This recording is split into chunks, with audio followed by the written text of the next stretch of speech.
नमस्कार मित्रों। आज जो है हम मिथुन लग्न की चर्चा करेंगे मीन राशि में शनि के गोचर के संदर्भ में कि मीन लग्न के जातकों पर इसका क्या प्रभाव पड़ेगा।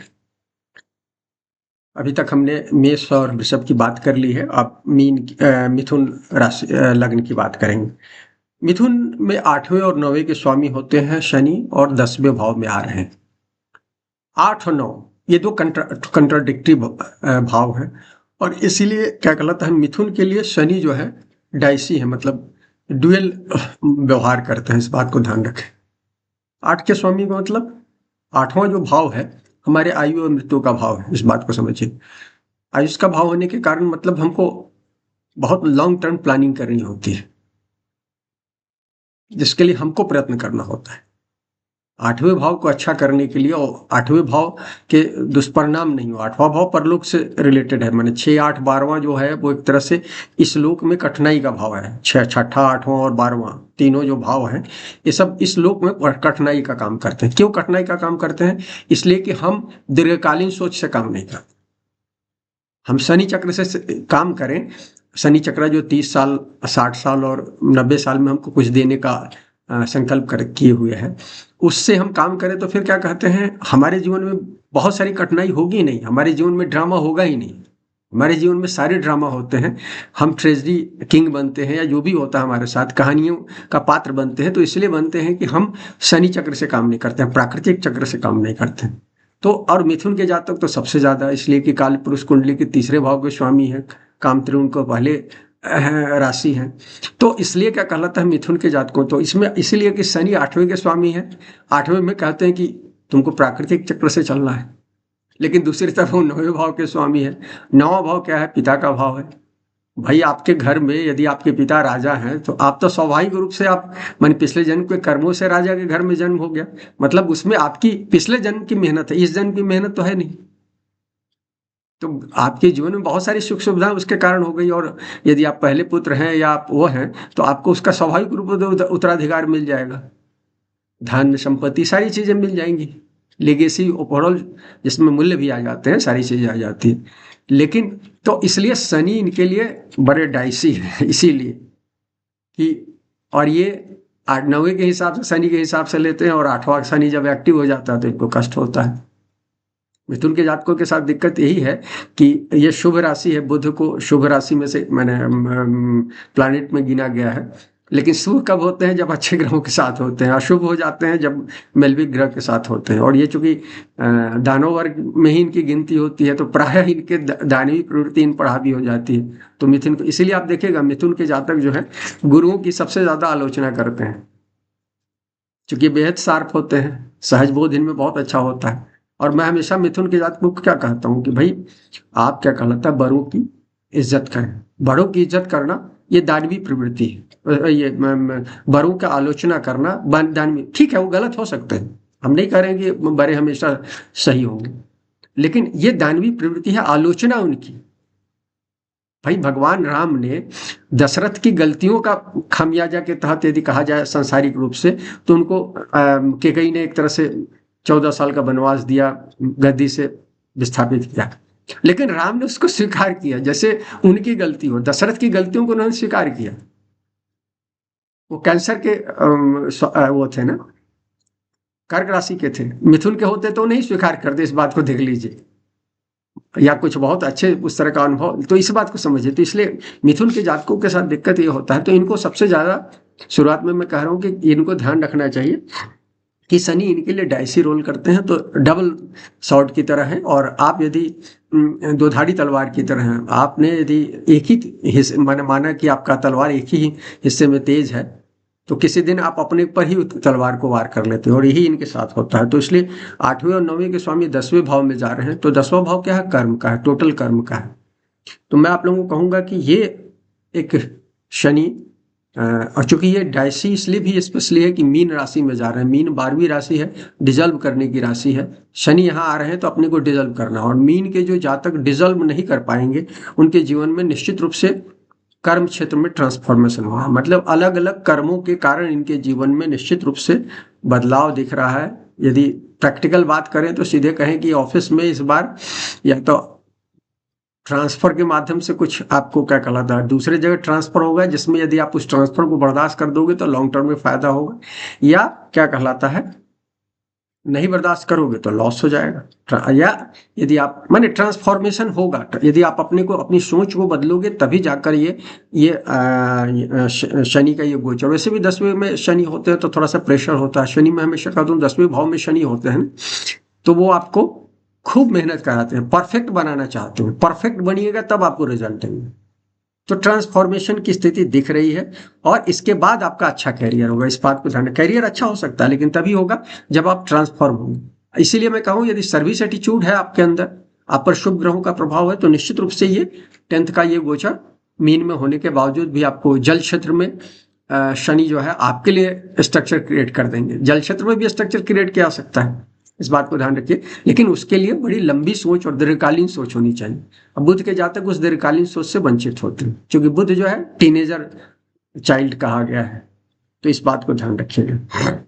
इस समय में बहुत सारे लोगों को विदेश क्या कहलाता है में कुछ जॉब अपॉर्चुनिटीज दिख रही है। विदेश में कुछ इजीली चीजें मिल जाएंगी, क्योंकि मीन जो है विदेश को रिप्रेजेंट करता है। तो विदेश में अलग भूमि पर आपको हजार किलोमीटर से ज्यादा घर से ऐसी जगहों पर भी हो सकता है। जैसे आपका जन्म पंजाब में हुआ, आप चेन्नई में जाकर नौकरी कर रहे हैं, इस तरह की स्थिति भी दिख रही है। ऐसे लोगों को हो सकता है। दूसरी चीज है सरकारी क्षेत्र में जो लोग काम कर रहे हैं या कंट्रैक्टर हो या सरकारी नौकरी कर रहे हैं, उनके लिए बहुत टेस्टिंग का समय होगा। इस बात को ध्यान रखिएगा। मीन के में शनि आए हैं सरकार में। अभी क्या है, सरकार में काफी स्थिति, चूंकि प्राइवेट सेक्टर की स्थिति बहुत खराब हुई है पिछले दिनों, तो प्राइवेट सेक्टर के लोगों की निगाह में सरकारी लोग आ गए हैं। चूंकि सप्तम वेतन आयोग की रिपोर्ट अभी अष्टम की आने की लगी हुई है लगातार, आज भी कुछ खबरें आ रही थी, तो इनका वेतन बहुत आकर्षित हो गया है और सुरक्षित है। तो जो सुरक्षित होते हैं, आप यदि प्रैक्टिकल टर्म में देखें तो सुरक्षित हैं बहुत ज्यादा सरकारी नौकरी वाले, लेकिन इसके कारण जो असुरक्षित हैं, ज्यादातर लोग 99% लोग तो सरकारी नौकरी में है नहीं, या 98%, 1-2% से ज्यादा क्या है सरकारी नौकरी, तो वो लोग हैं, उनकी निगाह में आप चढ़े हुए हैं। तो सरकार में बैठे हुए यदि आप हैं तो अपने भाई बंधुओं, अपने आसपास के लोगों की निगाह में हैं, तो इसलिए आपकी सबसे बड़ी टेस्टिंग हुई। शनि मतलब साधारण लोग, तो आपके आसपास के सारे साधारण लोग आपको उस निगाह से देख रहे हैं। तो सरकार में बैठे हुए मिथुन के जातकों को बेहद सतर्क हो जाना चाहिए। अगले 2.5 साल में शनि आपका सबसे ज्यादा टेस्ट लेंगे। यदि आप करप्ट होंगे, पैसे से करप्ट होंगे, तो आप पर गबन का आरोप इस समय लग सकता है, पकड़े जाएंगे, घूस लेते हुए पकड़े जा सकते हैं। यदि आप क्या कहलाता है मोरल करप्ट हैं तो स्कैंडल बाहर आ जाएगा। तो सरकार में बैठे हुए लोगों को नहीं होगा तो आपके अपने बच्चे आपका विद्रोह कर देंगे। तो इसलिए सरकार में बैठे हुए मिथुन के जातकों को सबसे ज्यादा इस समय में सतर्क रहना चाहिए। इनके लिए ट्रांसफॉर्मेशन का दौर दिख रहा है। लेकिन जो लोग सतत प्रयास से, सर्विस एटीट्यूड है, सतत प्रयास से कोशिश कर रहे हैं, उनको अच्छी सफलता दिख रही है, इस बात में कह सकता हूं। आप अपनी कुंडली में दशा भुक्ति से इसको देख सकते हैं। व्यवसायियों को कहूंगा जो लोग टैक्स वगैरह की चोरी कर, मिथुन के जातक जो टैक्स की चोरी वगैरह करते हैं या सरकार के साथ किसी तरह से माने किसी मामले में विवाद में है, ऐसे लोगों को अगले 2.5 साल आफत की स्थिति हो सकती है। इस बात का ध्यान रखिएगा। मिथुन के जातकों को इस दौर में क्या कहलाता है, लॉन्गर बहुत ज्यादा काम करना होगा, तो उसके कारण कमर में और ज्वाइंट में कुछ समस्या हो सकती है। ज्वाइंट्स कोई भी हो सकता है, उंगली का ज्वाइंट्स हो सकता है, हाथ का ज्वाइंट्स हो सकता है, कंधे का ज्वाइंट्स हो सकता है। तो चूंकि कंधे का ज्वाइंट्स स्पेशली कहिएगा मिथुन के लिए वो होता है, तो कहीं भी ज्वाइंट्स में प्रॉब्लम में दिख रही है, ज्वाइंट्स में प्रॉब्लम दिख रही है, और क्या कहलाता है कमर में भी प्रॉब्लम दिख रही है। कन्या का क्षेत्र होता है कमर का, तो इस बात को है, तो इसलिए ध्यान रखिएगा। इस चीज को कहेंगे, चूंकि 10वें से शनि चौथे भाव को देखेंगे तो कमर का भी होगा। लॉन्ग आवर यदि है तो आप थोड़ा सा योगा प्राणायाम को स्टार्ट कर लीजिए, अन्यथा आपको दिक्कत दिख रही है, या जो भी उसके उपाय में किसी से सलाह लेकर वो कर लीजिए। इस समय परिवार भी आपसे विक्षुपित रहेगा कहीं ना कहीं, चूंकि वर्क लोड इतना होगा कि आपको परिवार पर, स्पेशली जिन लोगों ने परिवार को पहले से समय नहीं दिया है, तो इस 2.5 साल में बड़ी परीक्षा होगी उनको। यदि आपने पहले से समय नहीं दिया और इस समय भी समय, इस समय तो बहुत बुरी तरह से वर्क, शनि जहां रहेंगे वहां तो सबसे ज्यादा ध्यान आकृष्ट करेंगे। तो 10वें भाव में है तो आपका घर बहुत प्रभावित होगा। तो घर के माता जी, यदि आप ओल्ड एज है तो पत्नी, ये सब लोग आप पर इस समय बहुत ज्यादा आपसे क्षुब्ध रहेंगे। उनको शांत करना ये बहुत जरूरी है, इस दौर में ध्यान रखिए। मिथुन के जातकों के लिए ये तीसरी जो दृष्टि है व्यय भाव पर आ रही है, और मीन व्यय भाव है, तो एक तरह व्यय भाव का बहुत ज्यादा असर दिख रहा है, इसीलिए मैं ट्रांसफॉर्मेशन की बात की। तो आप अपने खर्च पर नजर रखिए, इस दौर में आपका बजटिंग कर लेते हैं, और कोई भी नाजायज खर्चा इस दौर में नहीं कीजिए, क्योंकि देखिए आप इजी लोग हैं, पार्टी पार्टी वाले लोग हैं ना, सोशल मीडिया पर सक्रिय रहने वाले लोग हैं, हर छोटे छोटे लाइन लिखने वाले लोग हैं, एक शब्द चिपकाकर या शब्द को भी क्या कहलाता है, एक शब्द यदि 12 अल्फाबेट का है तो उसको 3 या 4 अल्फाबेट में लिखने वाले लोग हैं आप। ये जो संक्षिप्तीकरण चला है, ये सब क्या कहलाता है, मिथुन का स्वभाव है। तो आप जो ये शॉर्टकट मारते हैं, ये शनि तो शॉर्टकट के ये नहीं है, तो आपको इस दौर में ध्यान रखना है। आपको इसलिए खर्च पर विशेष रूप से ध्यान रखिए कि खर्च यदि आप ज़्यादा करते हैं तो आप अपने खर्च को ठीक कर लीजिए, बजटिंग कर लीजिए, अन्यथा इस समय आप अचानक से क्या कहलाता माइनस में जा सकते हैं। तीसरी पर दृष्टि होने का ये व्यय भाव पर दृष्टि होने का मतलब है कुछ विदेश से कुछ लाभ हो सकता है, ये जरूर हो सकता है, शनि की दृष्टि है, थोड़ा सा उसमें पराक्रम ज्यादा करना होगा, क्योंकि थर्ड दृष्टि होती है शनि की, पराक्रम वाली दृष्टि होती है, तो आपका पराक्रम ज्यादा करना पड़ता है, एकदम पसीना निकाल देते हैं शनि तीसरी दृष्टि के कारण। तो व्यय भाव पर है तो ये चीजें हैं, इसके कारण कई लोगों की नींद ही हराम हो सकती है, इस बात को ध्यान रखिएगा। इसीलिए मैंने कहा कि ये होगा आध्यात्मिक ढंग से, परम भक्ति वाले भाव से यदि आप जी रहे हैं तब तो ठीक है, तब तो कोई दिक्कत नहीं है, सारी समस्याओं से आप निकल जाएंगे, अन्यथा दिक्कत होगी। थर्ड दृष्टि 12वीं पर जा रही है, आपका स्ट्रक्चर खड़ा करने में कठिनाई होगी निश्चित रूप से, इस बात को ध्यान रखिएगा। इसलिए मैंने कहा कि परम भक्ति रखिए, परम शक्ति पर भक्ति रखिए, प्रकृति पर विश्वास कीजिए, निश्चित रूप से इस दौर से आप निकल जाएंगे। चौथे भाव पर 7वीं दृष्टि रहेगी। चौथे भाव पर 7वीं दृष्टि का मतलब क्या है, सुख का भाव है, आंतरिक सुख का भाव है, माता का भाव है, अस्थायी प्रॉपर्टी का भाव है, इन सब चीजों में शनि की दृष्टि आ रही है, मतलब कुछ ना कुछ ट्रबल तो रहेगा। ट्रबल क्या रहेगा, दीर्घकालीन ढंग से काम करने वाले हैं तब तो ट्रबल नहीं है, लेकिन हम सब लोग, मैंने कहा ना कि दीर्घकालीन ढंग से नहीं करते हैं, तो इसलिए हमको ट्रबल रहेगा। तो माँ की सेहत खराब हो सकती है, पिता की भी सेहत खराब हो सकती है, क्योंकि चौथा भाव से हम दोनों देख लेते हैं। तो अस्थायी संपत्ति ले रहे हैं तो बहुत टेस्ट करके उसको ले, 2-4 लोग से चेक करा कर लें, एक वकील से कंसल्ट करें, दूसरे वकील से भी चेक करा लें, प्रॉपर्टी के कागजात को बढ़िया से कर लेने आना था, क्या कहलाता है, आप फंस सकते हैं, इस चीज को ध्यान रखिएगा। खासतौर पर यदि आपका चौथा भाव पहले से खराब हो तो ध्यान रखिएगा।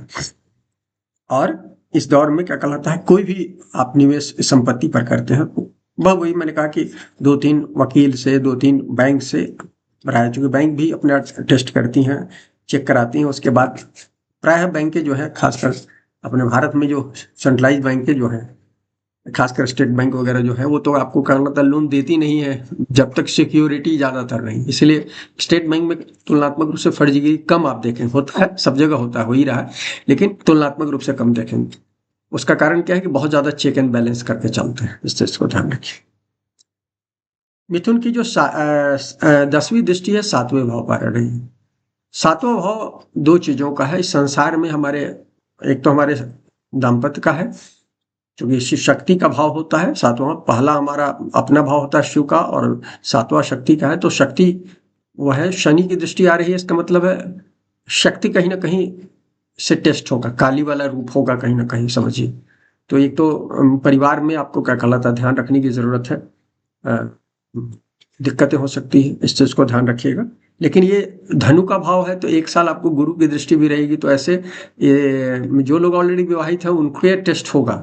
मिथुन के जातक जिन लोगों का दाम्पत्य सुख अच्छा नहीं होगा, उनको इस समय टेस्टिंग होगी, यदि गलत संबंध में फंसे होंगे तो उस समय स्कैंडल वगैरह बाहर आ सकता है। लेकिन गुरु वाली जो दृष्टि है कि अभी 18 मई से लेकर 15 मई के बाद से लेकर जो दृष्टि बनेगी और अगले साल तक रहेगी वो, तो उसका फायदा होगा, कुछ लोगों की शादियां हो जाएंगी, इस बात को बता रहे हैं। मिथुन के कई जातकों की साल शादी की स्थिति दिख रही है इस साल, और 26 में शादी की स्थिति, जब तक गुरु की दृष्टि रहेगी। बाद में अकेले होगा तो ये बात ध्यान रखिएगा कि वो आपको टेस्ट करेंगे, यदि रिलेशनशिप में गड़बड़ियां होंगी तो। ऑलरेडी यदि वहाँ 7वें भाव में पहले से यदि कोई प्लानेट हो, तो मैंने अलग से प्लानेट पर शनि के भ्रमण को बताया, तो इस बात को ध्यान रखिए। वहाँ यदि वैसे भी 7वें भाव में कोई प्लानेट अच्छा नहीं माना गया है, चंद्रमा शुक्र तो बहुत बुरे माने गए, तो यदि वहाँ है तो ये आपको टेस्ट करेंगे, हमेशा याद रखिएगा। मिथुन के जातक हैं आप, वहां से गुजर रहे हैं, मिथुन लग्न के जातक है, तो आपको ये टेस्ट हो सकता है। इसी तरह से व्यावसायिक साझेदारी में भी कुछ टेस्टिंग की दिख रही है। तो देखिए शनि है, शनि 10वें से 10वां 7वां भाव जो होता है 10वें से 10वां होता है, तो ये व्यवसाय का भी भाव कहा गया है। तो यदि आप साझेदारी जो है स्ट्रक्चर देंगे, एक फॉर्म क्रिएट करेंगे, और चूंकि मीन में आ रहा है एक नया फॉर्म क्रिएट कीजिए, प्रैक्टिकल जो अभी जो स्थिति आपको दिख रही है उस हिसाब से नया स्ट्रक्चर को क्रिएट कर दीजिए। तो स्ट्रक्चर क्रिएट कर दीजिएगा तो नुकसान नहीं होगा, लेकिन स्ट्रक्चर नहीं क्रिएट कीजिएगा, आपके मन में दीर्घकालीन योजनाएं नहीं है, शॉर्ट टर्म में यदि पार्टनरशिप कर रहे हैं तो अब आपके जीवन में दिक्कतें होंगी, ये क्लियर कट दिख रहा है। तो ये कुछ मैंने कुछ पॉइंट नोट किए थे जो बताया। देखिए यदि आपको क्या कहलाता है इस जम्मे में ट्रबल हो रहा है, तो उपाय के रूप में मैं कहूँगा कि सबसे पहले कि आप अपने दफ्तर में और ऑफिस में किसी भी पॉलिटिक्स से बाहर जाइए। यदि आप व्यवसाय करते हैं तो अभी अपने अनुज लोगों से राजनीति नहीं कीजिए। दफ्तर की एक पॉलिटिक्स होती है, दफ्तर की पॉलिटिक्स में नहीं पड़ी, और दफ्तर में है ऑलरेडी नौकरी कर रहे हैं तो एकदम ध्यान रखिए इस चीज़ का, अन्यथा आपके जीवन में ट्रांसफॉर्मेशन होगा। और हर चीज़ को पूरे ढंग से कागज कॉपी पर मैंने प्लान्ड वे में काम कीजिए, क्योंकि शनि प्लानिंग का काम वो है। शनि मीन में भी है तो कोई दिक्कत नहीं है यदि प्लान्ड वे में आप काम करते हैं। प्लान्ड वे में काम कौन करते हैं? जो दीर्घजीवी होते हैं, जो दीर्घ काल में विश्वास करते हैं, वो मानते हैं। देखिए हो सकता है हम ये जीवन का कोई तय नहीं है, हो सकता है आज हम बात कर रहे हैं कल नहीं रहे, ये बात सही है, लेकिन यदि हम परम शक्ति पर हमें विश्वास है, हम मानते हैं कि सामान्यतः हम 80-90 साल जीते हैं, एक मनुष्य 80 से 90 साल जीता है, हो सकता है हम 100 में भी जाए, हो सकता है 70 में चले जाए, वो अलग चीज़ है, हो सकता है हम कल ही चले जाए, वो अलग चीज़ है, लेकिन जनरली यदि हमारा विश्वास है तो जनरली हम एवरेज लाइफ जी कर जाएंगे, 80 या 90 साल की लाइफ जिएंगे। तो उस हिसाब से यदि हम प्लानिंग करते हैं तो निश्चित रूप से वो प्लानिंग हमारी अल्टीमेटली चलती है, व्यवहारिक जीवन में भी चलती है, भौतिक जीवन में। तो इसलिए हम कह रहे हैं मिथुन के जातकों को यदि वो क्या कहलाता है प्लान्ड वे में काम करेंगे तो इनको दिक्कत नहीं, क्योंकि 10वें भाव में है, कर्म का भाव है। प्लान सुबह यदि आप अर्ली उठते हैं, सूर्योदय से पहले देवताओं को याद कर लेते हैं, प्राकृतिक देवताओं को याद कर ले, सारे देवता प्रकृति के रिप्रेजेंटेटिव है, इस बात को ध्यान रखिए। कोई ईश्वर जो है अलग नहीं है, प्रकृति है, ये प्रकृति असीम शक्ति है, उसी को हमने अलग अलग ईश्वर का नाम दे रखा है। यदि आप जाइएगा धर्म ग्रंथों का अध्ययन कीजिएगा तो पता चलेगा कि ईश्वर वो है मान्य चीज। तो आप ईश्वर को याद करें, सुबह अर्ली उठे ईश्वर को याद करें, सुबह यदि संभव हो तो सूर्य को जल दे दे, सूर्य को याद कर लें, गायत्री से जाप कर लें, कुछ एक आध माला कर सकते हैं तो कर लें, पीरियड आपका अच्छा चलेगा। और दूसरा सबसे महत्वपूर्ण कहना चाहता हूँ, जो शुरू में भी कहा कि बड़ों को प्रणाम करना शुरू करें, पैर छूकर प्रणाम करें, उनका आशीर्वाद लें। मिथुन के जातकों के लिए और यदि आप आपके ऑफिस में अलाउड है तो अपने बॉस को पैर छूकर प्रणाम कर सकते हैं, यदि आप उनके प्रति श्रद्धा रखते हैं। तो नहीं रखते हैं तब तो कोई बात, तब तो करने का हमेशा देखिए पहले श्रद्धा लाना चाहिए, उसी के बाद किसी का पैर छूना चाहिए। मैं हमेशा कहता हूँ आपके मन में श्रद्धा नहीं, ये रिबेल पीढ़ी है, पिछले 40-50 सालों से दुनिया में रिबेल पीढ़ी पड़ा है, तो वो इसको बहुत खराब मानती है। और मैंने चूंकि पैर छूने को, लेकिन पैर छूने का मतलब ये है कि हम इस संसार में एक दूसरे पर जो निर्भरता है उसको स्वीकार कर रहे हैं, और हमारी भी निर्भरता है कहीं ना कहीं, परम शक्ति पर निर्भर है ना। तो इसीलिए मैंने कहा कि, और आप समझिए कि दूसरा आदमी जो है आपसे बड़ा आदमी है, उसमें जैसे आप में ईश्वर तत्व है उसमें भी ईश्वर तत्व है, तो आप उसके ईश्वर तत्व को प्रणाम कर रहे हैं। जब ईश्वर तत्व को प्रणाम करेंगे तो खराब से खराब आदमी आपके लिए अच्छा हो सकता है। तो इसलिए स्पेशली मिथुन के जात को कहना चाहता हूँ, बड़ों को प्रणाम करके अपना दिन का आरंभ करें तो इस दौर की बहुत सारी कठिनाई से बच सकते हैं। तीसरी चीज है कि नहीं तो शनि की पूजा करें, शनि मंत्र से पूजा करें, शिव की पूजा करें, शिव को किसी फॉर्म में आप याद कर सकते हैं, नहीं कुछ है तो ओम नमः शिवाय का जाप कर लें, महामृत्युंजय का जाप कर लें, ये सब कर सकते हैं। तो इससे आपका कहीं ना कहीं ये दौर जो है आसानी से अगला 2.5 साल गुजर जाएगा। अन्यथा टेस्टिंग वाला दिख रहा है 10वें भाव पर है, टोटल कर्मों की टेस्टिंग है, और यदि आपके कर्म अच्छे हैं तो निश्चित रूप से ये दौर अच्छा जाएगा। कर्म खराब है तो एक बात तय मानकर चलिए कि इस जीवन में, इस दौर में 2.5 साल में आपके जीवन में कुछ आपत्तिजनक घटनाएं होंगी जिससे आप बेहद परेशान हैं। मित्रों यदि पसंद आए तो लाइक करें, शेयर करें, चैनल को सब्सक्राइब। शुक्रिया मित्रों।